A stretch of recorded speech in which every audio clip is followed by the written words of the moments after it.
Ipapako sa krus si Jesus. Para iligtas tayo. Pero akala ko baligtas ka na dati pa. Tama ka, Gizmo. Pero dahil lang yun sa mga pinagdaanan ni Jesus sa panahong ito.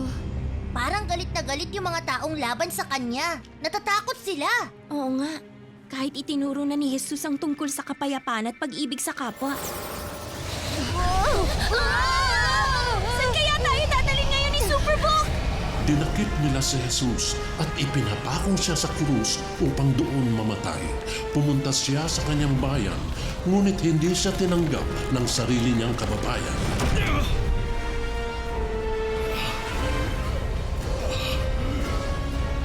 Ama, patawarin mo sila dahil hindi nila alam ang kanilang ginagawa.